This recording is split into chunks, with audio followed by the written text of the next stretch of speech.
Je suis maintenant avec Grégoire Cascara, bonjour. Bonjour, merci pour votre invitation. Avec plaisir, vous êtes fondateur d'Élise. Vous êtes aussi président des engagés mouvements citoyens à partisans. Co-fondateur de A Voter, une ONG indépendante de défense des droits civiques et de progrès démocratique. Auteur de Aux urnes, aux éditions Flammarion, publié le 23 février dernier, plaidoyer contre l'abstention et en faveur d'une société de l'engagement. Ça fait pas un peu beaucoup pour un homme aussi jeune ? Bon, d'abord, tous ces combats, tous ces projets, ils sont connectés à une même mission, qui est d'essayer de réconcilier les jeunes avec le débat d'idées et avec l'engagement, à la fois citoyen, entrepreneurial, solidaire. Et à l'approche de cette élection présidentielle, évidemment, une mission en particulier qui est de lutter contre l'abstention. On le sait, c'est un vrai problème en France. Près de 9 jeunes sur 10 ne sont pas allés voter aux élections régionales l'an dernier. Et à l'approche de ce premier tour de l'élection présidentielle, j'espère qu'on va assister à un sursaut de mobilisation dans les urnes. En tout cas, on fait tout pour, avec tous ces projets depuis maintenant plusieurs années. Mais d'où ça vient, cette envie comme ça de reconnecter la jeune génération à l'isoloir ? Moi, le détonateur, ça a été le second tour des élections législatives de juin 2017, qui avait déjà été marqué par des records d'abstention. J'avais 17 ans à l'époque, j'ai pas encore tout à fait le droit de vote, j'étais en terminale et je m'intéressais à cette campagne, mais je voyais que mes amis, mes camarades du même âge, eux ne s'y intéressaient pas ou avaient déjà une forme de défiance vis-à-vis de la classe politique. Et donc le point de départ du mouvement Les Engagés, avec des amis bordelais, c'était de se dire qu'est-ce qu'on peut faire pour construire un mouvement par et pour les jeunes qui les réconcilie à la fois avec les urnes et plus largement avec l'engagement, parce que l'un conditionne l'autre. Puis au fil des années, les projets se sont enchaînés dans cette même direction et effectivement, Élise, qu'on a co-créée avec François-Marie, avait cette ambition, à l'approche de la présidentielle, d'offrir la solution la plus ludique possible pour les jeunes qui ont envie de comprendre les projets, les programmes des différents candidats. Et le livre Aux urnes s'inscrit dans la même direction, la même philosophie. Comment convaincre nos proches, ceux qui nous entourent, d'aller voter dimanche. Alors, Élise, c'est plus de 2 millions de téléchargements. Je crois qu'aujourd'hui, elle est de nouveau en tête des applications les plus téléchargées. Vous attendiez un tel succès ? Non, évidemment, on ne peut pas anticiper ce type de phénomène, surtout que beaucoup nous avaient dit avant le lancement, vous verrez, ça ne marchera pas, la politique n'intéresse pas les jeunes. Bon, heureusement, ça prouve le contraire. Ouais. Ça prouve d'une part que le combat contre l'abstention n'est pas perdu d'avance, et d'autre part, surtout, que les jeunes ne se désintéressent pas forcément de la politique. Ça, j'en suis assez convaincue. À condition d'inventer de nouveaux outils pour les intéresser, et ça, c'est aussi le challenge. Alors moi, je l'ai téléchargé, et je me suis amusée, et effectivement, je trouve que c'est assez ludique. Ça prend quand même pas mal de temps, parce que c'est ultra complet.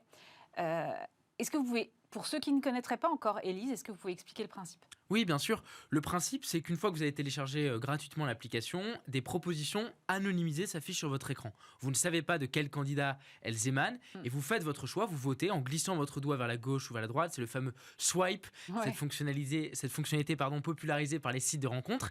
Et au fur et à mesure de vos swipes, donc de vos votes, l'algorithme génère votre niveau de compatibilité avec les différents candidats. Le but, évidemment, c'est pas de délivrer une consigne de vote, mais c'est d'aider peut-être des citoyens, notamment des jeunes, qui auraient du mal à se repérer dans le paysage politique, à mieux comprendre ce que propose concrètement chacun des candidats. Ensuite, le fait que ce soit un peu long, c'est assez volontaire, puisqu'on a voulu proposer une application ludique sur la forme, mais rigoureuse sur le fond, avec quasiment 500 propositions recensées, autant de propositions par candidat. Elles sont mises à jour quasiment quotidiennement sur l'application, tout accompagné d'un en savoir plus, lui-même systématiquement sourcé. Le but, c'est vraiment d'offrir l'outil le plus fiable, le plus solide possible pour vous aider à faire un choix. Et puis soyons clairs, moi je connais personne qui lit toutes les propositions de tous les candidats.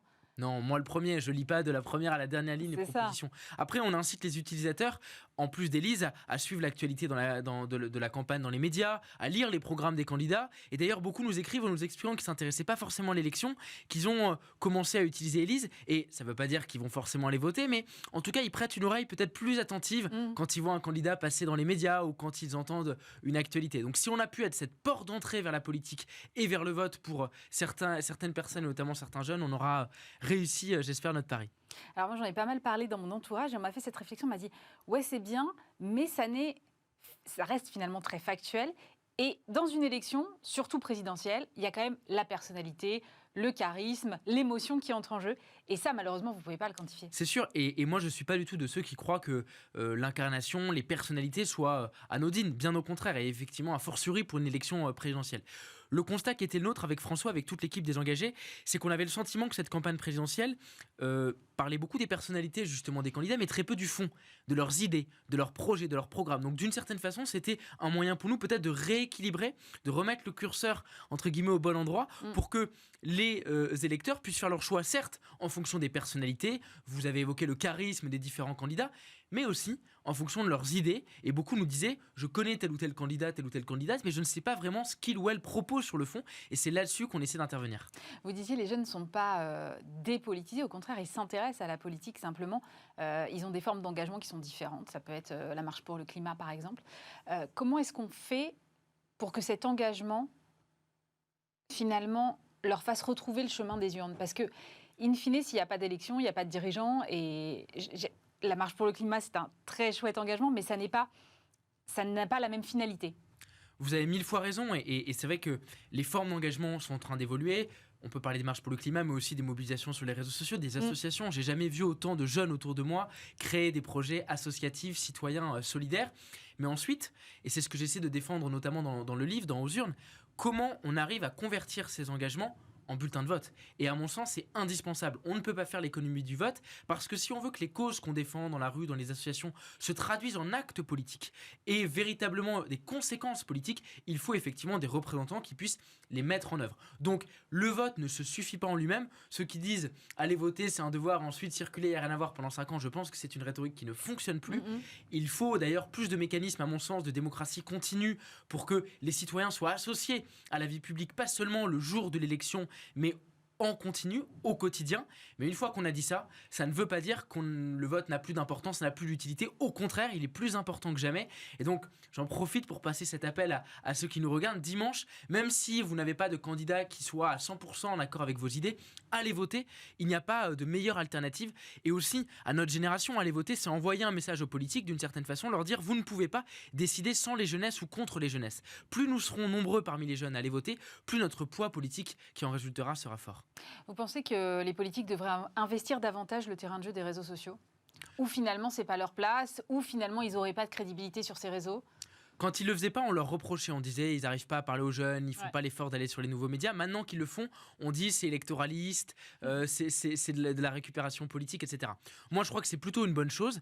Je crois pas du tout que les médias sociaux vont remplacer les médias traditionnels. Je crois que c'est complémentaire et que le traitement de l'actualité, de l'information n'est pas toujours le même, mais qu'on a besoin des deux. Ne serait-ce que parce que sur ces nouveaux médias, souvent les politiques s'adressent directement aux citoyens sans intermédiaire. Ce qui a des vertus, mais ce qui a aussi un inconvénient, c'est qu'il n'y a pas de débat contradictoire avec un ou une journaliste qui peut apporter cette contradiction aux politiques. Donc les nouveaux médias, oui. Ensuite, tous les candidats n'arrivent pas forcément à s'en approprier les codes de la même manière. C'est difficile de dire ce qui caractériserait fondamentalement ces nouveaux médias. Moi, je vois peut-être une caractéristique forte, c'est une exigence d'authenticité, de spontanéité plus forte. Vous ne pouvez pas communiquer sur Twitch ou sur YouTube comme vous le feriez dans un communiqué de presse ou au JT de 20h. Donc c'est cette difficulté que rencontrent certains politiques et c'est cette exigence en même temps à laquelle ils vont devoir se plier s'ils veulent effectivement communiquer efficacement sur ces nouvelles plateformes. Il faut qu'ils y aillent eux-mêmes ou il faut qu'ils envoient des jeunes le faire à leur place finalement? Non, je crois que les politiques doivent y aller eux-mêmes. Et d'ailleurs, on n'attend pas d'un politique qui soit un TikToker de 18 ans avec tous les codes de notre génération. Ce qu'on attend, c'est de la sincérité. Ne pas avoir le sentiment qu'au fond, le politique s'est réveillé un matin en se disant « bon, faudrait qu'on soit sur TikTok, c'est stratégique ». Mais qu'on sente qu'il y a une vraie démarche de construire un dialogue. Et ce dialogue, nous, avec le mouvement Les Engagés, on essaie de le construire sur le terrain depuis plusieurs années, mais il a aussi sa place, évidemment, sur les réseaux sociaux. Si on veut que les élus, d'une part, et les jeunes et d'autre part, se parlent, il faut le faire sur tous les canaux possibles. Et donc, les réseaux sociaux en font évidemment partie. 2 millions de téléchargements, c'est énorme. Qu'est-ce que vous allez faire des données? C'est la grande question que tout le monde, j'imagine, doit vous poser. Qu'est-ce que vous allez faire? Parce que là, vous allez avoir les profils des électeurs de plus de 2 millions de personnes. J'imagine que les partis politiques doivent vous appeler tous les jours. Alors, beaucoup s'en inquiétaient au départ. Et nous, dès le départ, on proposait effectivement aux utilisateurs de renseigner quelques infos, votre genre, votre âge, etc. Le but, c'était de pouvoir travailler ensuite avec des centres de recherche. Parce qu'évidemment, c'est un matériau qui, d'un point de vue intellectuel, est passionnant, très intéressant. D'un point de vue statistique, enfin tout. Complètement. Sauf qu'il y a eu quelques remarques, notamment sur Twitter, des gens qui étaient inquiets, qui avaient peur, effectivement, effectivement ces données soient mal utilisées, par exemple qu'on décide de les donner à un parti politique, à une équipe de campagne. Et donc c'est pour ça qu'on a pris une décision dès les jours qui ont suivi le lancement de supprimer purement et simplement toutes les données. Donc aussi surprenant que ça puisse paraître à nos amis de la tech, on ne collecte pas de données, on n'a pas de données sur l'âge des utilisateurs par exemple, ou a fortiori sur leur vote. C'était important pour nous de créer cette confiance. Il y a un tel niveau de défiance entre les citoyens et la politique, le politique, qu'il faut donner des gages. Et donc nous, on a préféré faire ce choix, et c'est ce qui fait qu'aujourd'hui, on n'a pas de données, mais en même temps, peut-être, ça nous a permis de convaincre certaines personnes qui ont cette inquiétude vis-à-vis des données, de télécharger quand même l'application. Oui, vous n'avez pas de données personnelles, mais vous allez pouvoir quantifier, j'imagine, quelle proposition a reçu le plus grand soutien. Non, aucun. Non, ça c'était un choix volontaire de notre part. Au départ, on voulait effectivement travailler avec des centres de recherche sur ces sujets, et on a finalement fait ce choix de supprimer purement et simplement toutes ces données. Donc effectivement, l'inconvénient, c'est qu'il n'y aura pas d'analyse scientifique qu'on pourra mettre en œuvre pour ces données. Et ça, d'un point de vue, tous mes amis chercheurs en sciences sociales le regrettent.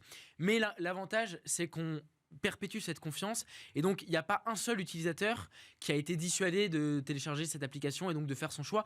Nous, notre priorité numéro 1 pour cette élection présidentielle, c'était de lutter contre l'abstention. Donc, c'est ça qui a motivé nos choix et nos stratégies jusque-là. Et ce qui est dommage, c'est que en fait, vous ne saurez pas combien de gens sur les 2 millions vous avez convaincu d'aller aux urnes. Ça, de toute façon, c'est impossible de le savoir, puisque par définition, celui ou celle qui l'utilise, d'abord, peut-être avait-il déjà prévu d'y aller, et c'est pas grâce à Élise qu'il a décidé d'aller voter. Peut-être a-t-il apprécié Élise, mais ça n'a pas suffi à le convaincre d'aller voter. Nous, on a très nombreux retours d'utilisateurs, puisqu'on est actifs sur les réseaux sociaux. On construit d'ailleurs l'application de façon collaborative avec ses utilisateurs, et beaucoup nous disent effectivement, et nous écrivent, que cette application les a aidés à s'y intéresser. Certains n'avaient pas l'intention d'aller voter et a priori vont aller voter dimanche. C'est ça notre source de satisfaction numéro 1. Après, de toute façon, c'est inquantifiable. On en saura déjà davantage à l'issue du scrutin dimanche. Est-ce qu'il y aura une nouvelle vie pour Élise après les élections? Est-ce que vous vous dites, bon, on attaque les législatives, il faut donner aussi les mêmes cartes en main aux jeunes pour les législatives? Alors sur les législatives, c'est un débat un peu complexe parce qu'il y a 577 circonscriptions en France, à peu près 10 candidats par circonscription, donc ça fait environ 5000 candidats. Nous, aujourd'hui, notre priorité, c'est de se focaliser sur l'outil tel qu'il existe pour la présidentielle. On va faire quelques ajustements entre le premier et le second tour pour que l'application soit la plus cohérente, la plus pertinente possible dans l'entre-deux tours. Puis le travail électoral, lui, il continue au quotidien. On a une trentaine de bénévoles mobilisés, issus des engagés mobilisés, pour mettre à jour quotidiennement les propositions. Donc ce travail qui prend beaucoup de temps, il se poursuit jusqu'au 24 avril. On préfère se concentrer là-dessus jusqu'au 24. Et ensuite, je reviendrai vous parler avec plaisir de ce qu'on pourrait ou non faire après le 24. Oui, parce que sinon, ça va vous faire un gros vide quand même.